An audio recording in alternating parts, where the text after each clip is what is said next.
우리가 한 3개월, 4개월 된 것 같은데 이 3, 4개월 동안 제가 한국말 설교를 여기 이 교회에서 설교를 제가 38번 했습니다. 38번을 설교를 했는데 그 중에 한국어 설교를 36번 했어요.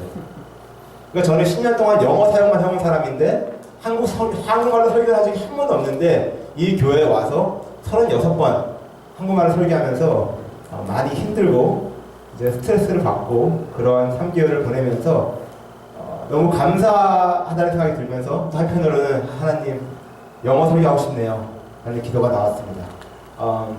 근데 한 가지 좋은 거는 마음이 편해요. 오히려 한국말로 설교하는 게.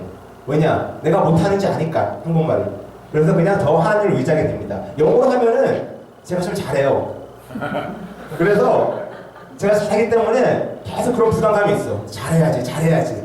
근데 한국말은 어차피 못하니까, 어차피 안 되니까 그냥 하나님 의지하고 나가자라는 편한 마음으로, 하나님을 의지하는 마음으로 설교를 할 수 있어서 참 기쁩니다. 그래서 오늘 같이 부족하지만 제가 한국말로 여러분과 함께 하나님께서 주신 말씀 나눌 텐데 은혜 많이 받으시기를 주님의 이름으로 소원합니다. 자, 오늘은 이 교회와 복음이라는 제목으로 우리가 말씀을 보겠습니다. 지난 한 주 동안 우리가 이 교회가 어떻게 시작되었고 그리고 성령의 오심으로 교회가 탄생된 것에 대해서 우리가 지난 한 주 동안 배웠습니다. 자, 그럼 교회란 이 성령님의 능력으로 탄생된 것이 교회입니다. 그리고 저번 주에 우리가 이 성령의 능력이 무엇인지 말씀하셨죠, 정 목사님께서. 그것은 바로 소통의 능력, 말씀 이해의 능력, 예수가 주인이시고 그리스도라고 고백하는 능력을 성령님께서 우리 교회에게 주는 능력이다 라고 목사님께서 말씀하셨습니다. 그럼 이 세 가지, 소통의 능력, 말씀 이해의 능력, 그리고 주를 그리스도라고 고백하는 능력, 그 능력은 무엇을 가리키는 걸까요? 복음입니다. 복음. 그 세 가지는 복음을 가리키는 것입니다. 소통이라는 것은 나와 어떤 사람만의 대화가 아니라 내 영혼과 하나님과의 소통이 있다는 것입니다. 그거는 복음으로만 가능합니다. 감히 죄인이 썩은 내가, 이 죄인의 몸을 입은 내가 감히 하나님 앞에 나아가 소통할 수 있다는 것은 복음 말고는 안 된다는 것입니다. 두 번째, 하나님의 말씀을 이해하는 능력, 그것도 성령께서 주시는 능력인데 하나님의 말씀을 이해하는 능력이 무엇일까요? 성경을 이해하는 능력입니다. 자, 성경에는 비밀이 있다고 적혀 있습니다. 세상 사람들에게는 어리석을지 몰라도 우리에게, 교회에게는 생명을 주는 비밀이 있다고 말합니다. 그것이 무엇일까요? 예수 그리스도, 십자가, 죽음, 부활. 그렇다면 여러분, 성령님께서 우리에게 주시는 그 하나님의 말씀을 이해하는 능력은 우리로 하여금 성경을 통하여서 복음을 보게 해준다는 것입니다. 마지막으로 성령의 능력은 하나님의 주님, 예수님을 주로 고백한다는 그러한 능력을 준다고 하셨습니다. 그 능력 역시 성령님 아니면 안 됩니다. 복음이 아니면 안 됩니다. 예수님 없이는 우리가 감히 하나님 앞에 나갈 수 없습니다. 그래서 그 성령의 모든 능력은 복음을 가리키고 있습니다. 오늘 복음 말씀 여러분 너무나 잘 아는 말씀입니다. 그죠? 많이 들었을 거예요. 교회를 좀 다니셨다면 이거 설교 너무 많이 들었을 거예요. 저도 역시 제 20살 때 한 23살 정도쯤에 이 설교를 한 적이 있습니다. 근데 제가 어젯밤에 잠시 제 설교 내용, 제가 그때 10년 전에, 거의 10년 전에 했던 제 설교 내용을 들어보니까 보통 내용이 이랬어요. 예수님 믿어라. 그러면 너의 죽어있는 어떤 상황, 너의 사업, 너의 건강, 너의 가족이 다시 일어나 살아날 것이다. 그러니까 사람들이 아멘하고 좋아하더라고요. 근데 너무 부끄러웠어요. 왜냐? 거기서 제일 중요한 복음을 뺐기 때문이죠. 그 말씀에. 물론 사람들이 듣기는 좋았습니다. 예수님 믿으면 복 받을 거다. 좋잖아요. 한국 사람이 제일 좋아하는 거잖아요. 복 주세요. 비나이다. 그거잖아요, 한국 사람들. 근데 그걸 잘하고 있다는 것입니다. 복음이란 아주 핵심적인 메시지를 빼놓고 그냥 예수 믿으면은 네 병 날 것이다. 예수 믿으면은 너 건강해질 것이다. 예수 믿으면은 돈 많이 벌 것이다. 예수 믿으면은 좋은 집, 좋은 차, 좋은 사업. 예수 믿으면은 일어나 걸을지어다. 라고 이 세상이 듣기 좋은 쪽으로만 설교를 했던 저의 20대 모습을 보면서 정말 부끄러웠습니다. 여러분, 오늘 본문 말씀을 보면서 우리가 배워야 할 것은 아무리 공부를 많이 하고 교회를 아무리 오래 다녀도 이 복음을 제대로 알지 못하면은 저처럼 이렇게 자꾸 헛소리를 하게 됩니다. 복음을 정확히 알아야 합니다.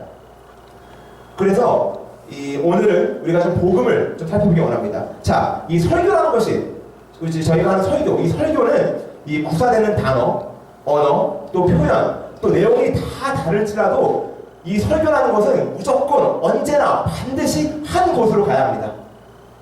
그것이 바로 십자가, 부활, 죽음, 부활, 예수님, 복음으로 결론이 나야 합니다. 모든 설교는. 그렇다면 여러분, 내가 만약에 설교 십자가 얘기를 안 하면은, 복음 얘기를 안 하면은 우리가 뭘 잘하겠어요? 제가 여기서 무슨 말씀하겠습니까? 어떻게 하면 돈 잘 버는지 저 몰라요. 어떻게 하면 건강하게 사는지 저도 지금 감기 걸려 아파요. 모릅니다. 근데 제가 확실하게 한 가지 아는 것은 복음입니다. 그렇다면 이 위에서는 복음만 선포되고 성도, 교회는 복음만 배우고 가면 되는 거예요. 교회에서. 다른 거 배우는 것이 아닙니다. 교회에서는. 제발 교회에서 다른 거 배우려고 오지 마세요. 여러분들이 교회에서 딱 한 가지 배우고 가시면 됩니다. 그것이 바로 복음. 복음이 무엇인가? 그것이 나랑 무슨 상관인가? 예수 십자가가 무엇인가? 그거를 우리가 배우러 가는 겁니다. 뭐냐? 성경이 다 그 내용이에요. 성경에서는 가르친 거 뭐 하나밖에 없습니다. 구약에서는 오신 예수님, 복음서에서는 오신 예수님, 그리고 신약서에서는 다시 오실 예수님. 모든 성경이 예수 그리스도만 외치고 있습니다. 그렇다면 우리 역시 예수 그리스도만 외쳐야 합니다. 말씀을 통하여서 성경을 읽을 때마다. 그래서 여러분들이 성경을 읽을 때 항상 복음을 배워야 합니다. 자, 예수님이 죽으시고 부활하신 후 성령님을 약속하셨습니다. 그리고 그 약속대로 성령님이 오셔서 교회가 탄생하였습니다. 그렇게 하나님의 언약으로 오신 예수가 또 그를 부활시킨 하나님의 영이신 성령으로 통하여 이 교회, 성도, 사람들, 예수님을 믿는 사람들이 탄생한 것입니다.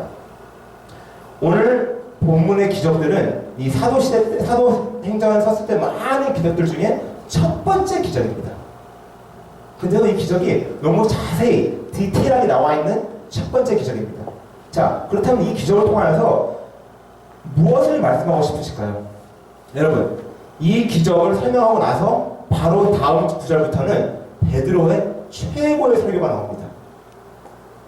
복음이라는 것을 정확히 정리하는, 어떻게 보면은 복음의 최고의 메시지가 이 11절부터 이 본문이 끝난 후 복음의 메시지가 나옵니다. 그리고 4장부터 그 복음의 메시지가 끝나자마자 4장부터 교회의 핍박이 시작됩니다. 그렇다면은 오늘 우리가 본 말씀은 그냥 예수 믿고 네 병 나아라가 아니라는 거예요. 예수 믿고 네가 원하는 거 얻어라가 아니에요. 그거를 가리키는 게 아닙니다. 반드시 하나님께서는 이 말씀을 통해서 우리에게 하시고 싶은 말이 있다는 것입니다. 성도들에게, 세상이 아닌 성도들에게, 선택받은 이스라엘, 구약에서는 선택받은 이스라엘, 그리고 현재에서는 교회, 우리에게 하고 싶은 말이 있다는 것입니다. 이 기적을 통해서. 그것이 바로 복음입니다. 여러분이 성경을 읽을 때 계속 복음을 봐야 돼요. 딴 거 보면 어떻게 될지 아세요? 이상한 쪽으로 갑니다. 복 빌게 돼요. 하나님께서 약속하시지 않았던 그런 복을 빌게 됩니다.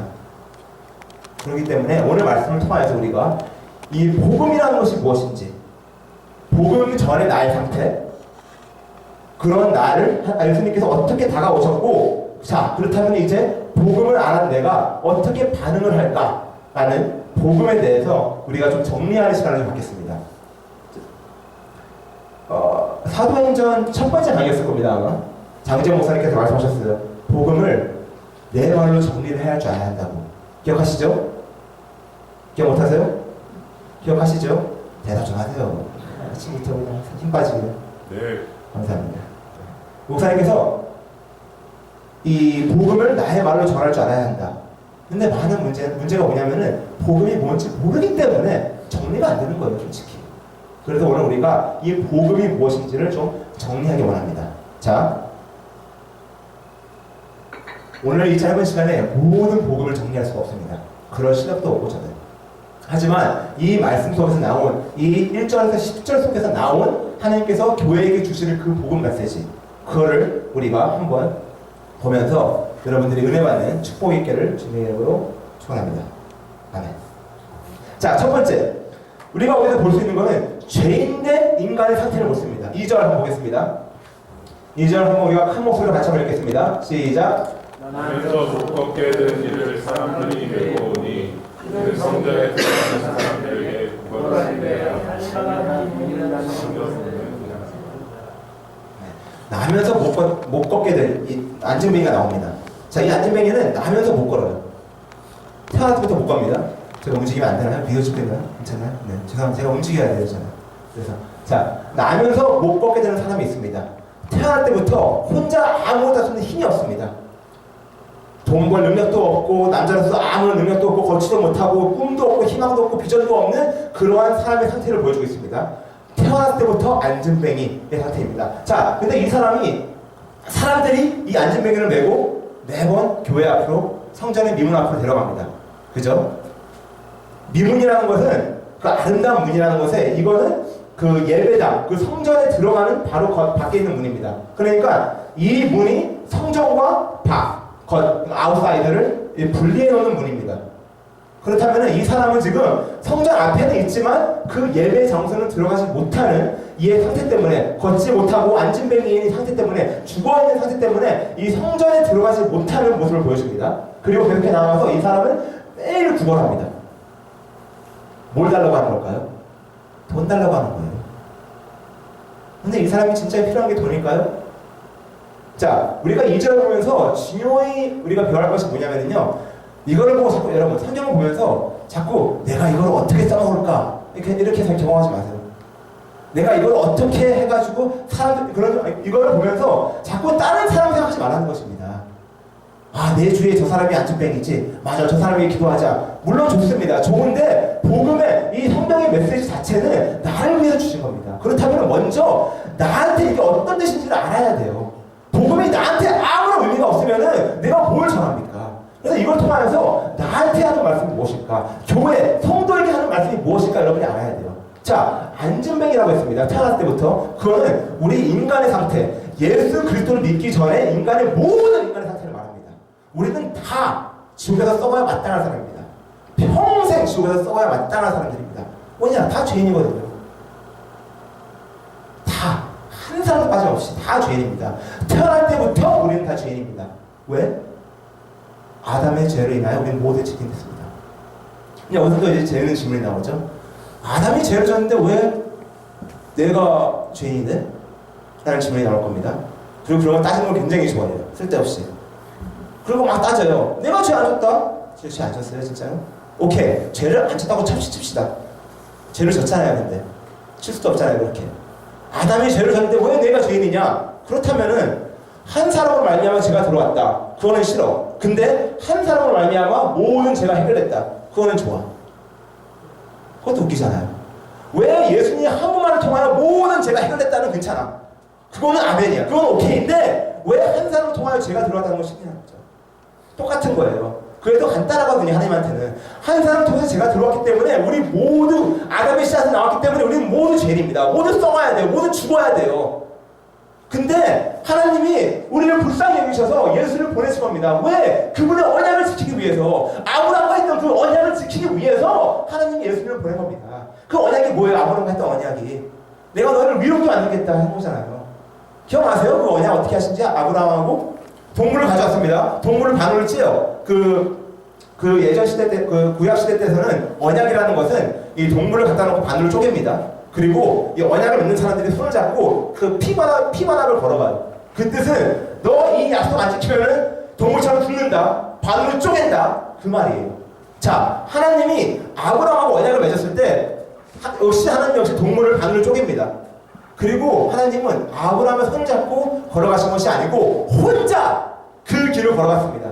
그거는 무엇을 상징하는 거냐면요, 네가 내 말을 안 들어도 나는 내 언약을 지킨다. 그래서 예수를 보내주신 거라고요.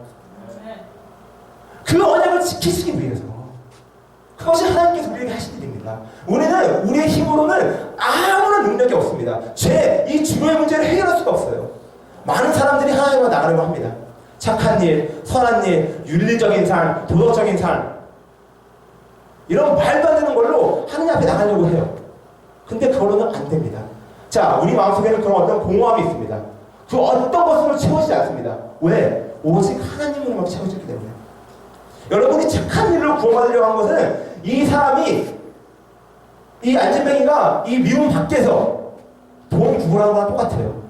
돈을 구걸합니다. 세상의 것을 원합니다. 하지만 진정으로 그가 가야 할 곳은 이 예배당입니다. 이 민문을 지나서 예배당으로 들어가야 하는데 그 예배당에 들어가지 못하고 계속 밖에서 바로 앞에 있지만 그 밖에서 구걸하는 모습, 그것이 모든 인간의 모습입니다. 우리의 힘으로 할 수 없다는 것을 보여주는 것이 여러분 성경이에요. 구약은 율법의 책입니다. 율법이 많죠. 그것은 하나님께서 우리에게 왜 주신 줄 아세요? 너네들이 율법 지켜라. 그러면 구원받는다. 라고 주신 것이 아닙니다. 우리가 못하실 걸 알고 주신 거예요. 구약 해봐라. 율법 지켜봐라. 안 되지? 안 되지? 너의 힘으로 못하지? 그럼 어떻게 할까? 너는 다 죽어야 돼. 그래서 구약이 말라기에서 저주로 끝납니다. 우리의 힘으로 지킬 수 없기 때문에, 우리가 아무리 노력을 해도 우리는 이 썩은 죄인이기 때문에 하나님 앞에 감히 나갈 수 없기 때문에 아무리 율법을 지키려고 하더라도 할 수 없기 때문에 하나님이 율법을 주시면서 해봐. 안 돼, 너네들은. 다 죽어야 돼. 라는 것을 보여주기 위해서 구약의 율법을 주신 것입니다. 여러분, 구약의 모든 율법은 예수 그리스도를 가리키는 거예요. 그런 의미에서 구약은 더 이상 쓸모가 없는, 좀 위험한 말이지만 어떻게 보면은 다 예수님께서 쓸모가 없다는 것이 아니고 예수님께서 다 이루셨습니다. 구약은 벌써. 구약의 모든 것은 예수님을 가리키는 거기 때문에 그런 예수님을 우리에게 주셨습니다. 그리고 구약이 저주로 끝나면서 신약에 들어와서는 예수 그리스도를 우리에게 주시면서, 자, 너네 힘으로 안 되니까 너네들은 죽을 수밖에 없지만 내가 예수를 보내주겠다. 저주받은 너의 인생을 내가 그 저주를 풀어주겠다. 죽은 너의 인생을 내가 살려주겠다. 하면서 신약으로 들어온 것입니다. 그러니까 여러분, 우리의 행위, 아무리 착한 일을 할 노력하더라도 우리의 인간의 모든 행위는 하나님이 보기에는 똑같은 거예요. 쓰레기예요. 아무런 쓸모가 없는 것입니다. 오직 예수 그리스도의 십자가, 그것만이 하나님이 카운트하십니다. 인간의 상태를 정확히 나타내십니다. 하나님 앞에 나가지 못하고 그 밖에서 세상의 것을 원하고 있는, 하지만 이 세상에서는 이 안진뱅이를 치료할 수 있는 방법이었습니다. 고작 줄 수 있는 것이 세상에 잠시나마의 기쁨, 돈. 근데 마음 아픈 거는 많은 교회가 그러고 있습니다. 많은 성도들이 그러고 있습니다. 자, 여러분, 이 말씀을 보면서 나의 상태를 봐야 돼요. 이 2절은 교회의 상태를 말하는구나. 내가 예수 믿기 전에 나의 상태를 보여주는 것이구나. 라는 것을 알아야 합니다. 왜 이게 중요하냐면요, 예수 믿기 전에 나의 상태를 모르면요, 복음의 감격이 없습니다. 복음이라는 것은 굿뉴스입니다. 좋은 소식인데, 뭐가 좋아요? 죽은 내가 살아났으니까 좋은 건데, 내가 죽었다는 것을 인정 안 하잖아요. 그러니까 나의 상태, 내가 예수 믿기 전의 상태를 여러분이 꼭 알아야 합니다. 그래서 하나님께서는 이 사도행전 교회의 시작을 하면서 이 기적을 통하여서 다시 한번 복음을 가르치고 있는 거예요. 너네 상태가 이랬다. 교회라는 것은 원래 너네들은 이런 사람이었는데 안진뱅이였다. 죽은 자였다. 아무런 꿈도 희망이 없었지만 내가 너희를 구원하였다는 것을 보여주기 위해서 우리 상태를 정확히 보여주고 있는 것입니다. 그럼 첫 번째, 우리가 봤던 것은, 이전에 봤던 것처럼 인간의 상태, 죄인된 인간의 상태는 감히 하느님 앞에 나갈 수가 없는 상태를 보여줍니다. 4절 보겠습니다. 베드로가 요한과 한번 같이 한 목소리로 읽겠습니다. 베드로와 요한과 더불어 이르되 우리를 보라 하니. 베드로가 요한과 더불어 우리를 보라. 자,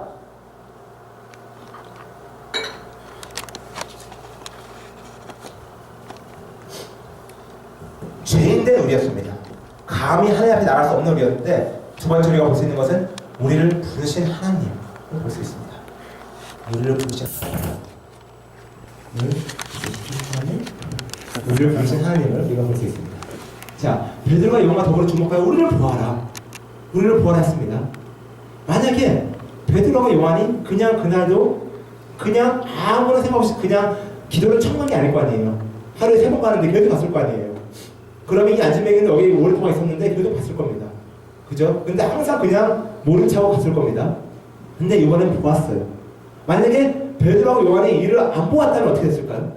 보지 못했다면 그냥 평생 이렇게 사는 거예요. 그냥. 근데 하나님의 완벽한 계획 안에 우리는 이해 못하지만 그분의 계획 안에 베드로가 요한이 이를 받고 그 일을 긍휼히 여겼기 때문에 그가 구원을 얻었습니다. 자, 우리가 어떻게 구원을 얻었을까요? 여러분이 어떻게 예수를 믿었나요? 아, 나는 죄인이다. 내가 예수가 필요하구나 하고 예수 믿었나요? 아니요. 우리 그런 사람 한 명도 없습니다. 우리에게 그런 능력이 없어요. 죄인된 내가 하나님을 찾지 못합니다.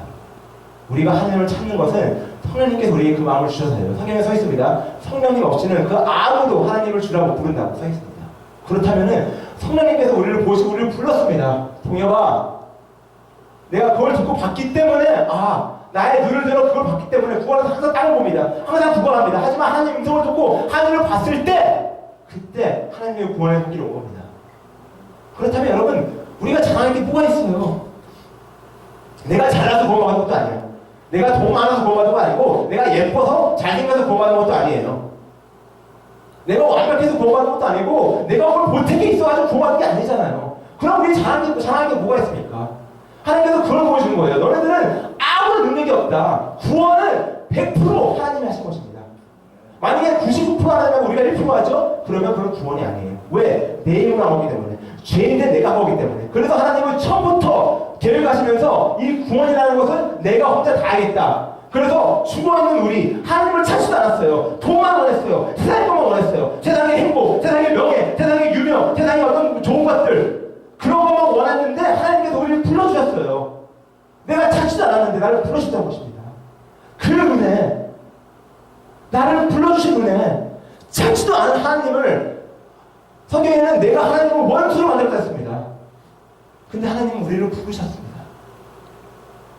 근데 어디서 또 그러면 부르는 사람이 있고 안 부르는 사람이 있나요? 라는 질문을 하는데 그게 그렇게 중요해요. 내가 부름받으면 됐지. 그리고 다른 사람들은 언젠가 하나님께서 부르시겠지라고 불쌍히 여기시면서 그냥 전달하시면 되는 거예요. 계속 그런 거 좀 토달지 마세요. 하나님께서 우리를 그렇게 부르셨습니다.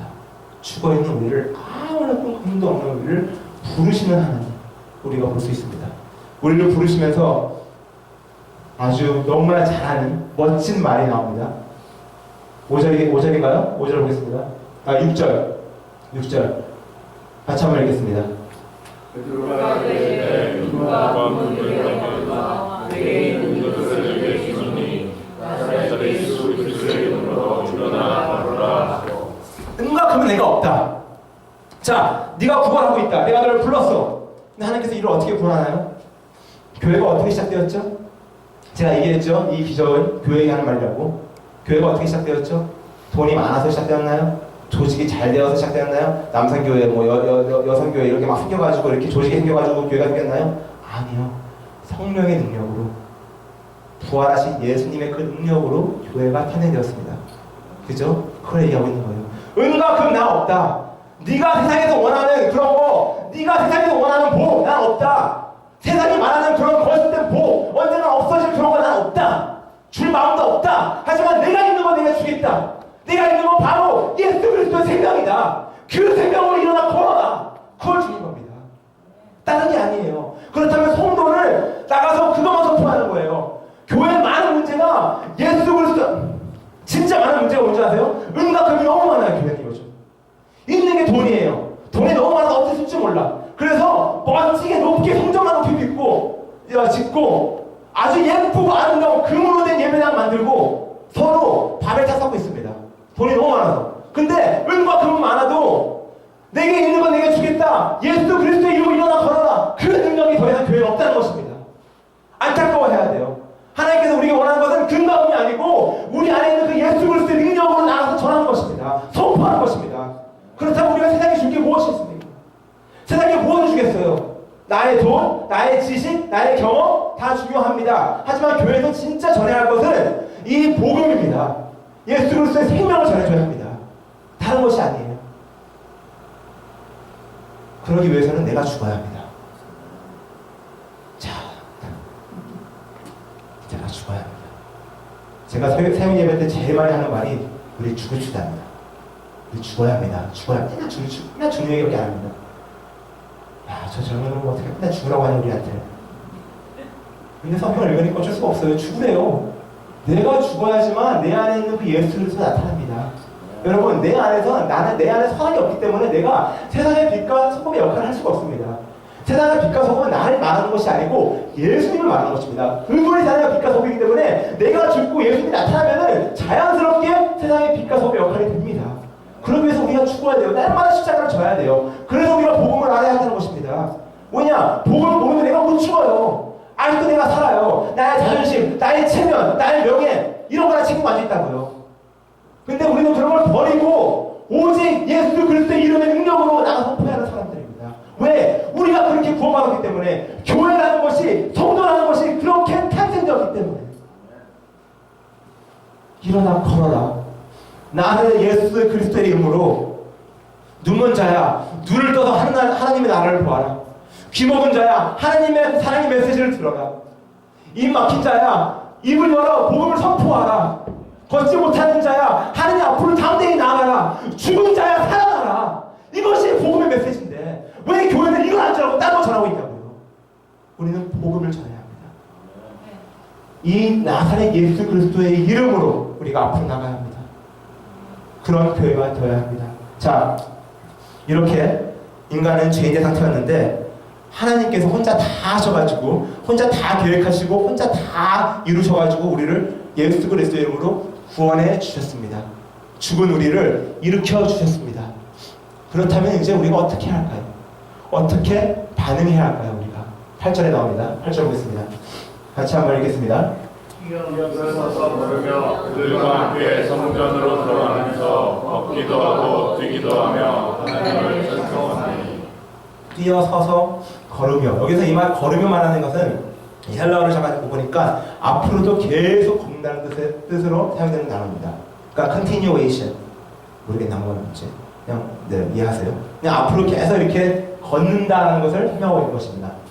그 말은 이 죽은 자가 이제 앞으로 일어나가지고 여기 보면은 성전으로 들어가. 자, 성전이 뭐 하는 곳이죠? 예배하는 곳이잖아요. 이 죽은 자가, 걷지 못하는 자가 예수님을 알기 전에는 그냥 세상의 것을 구걸하고 있었습니다.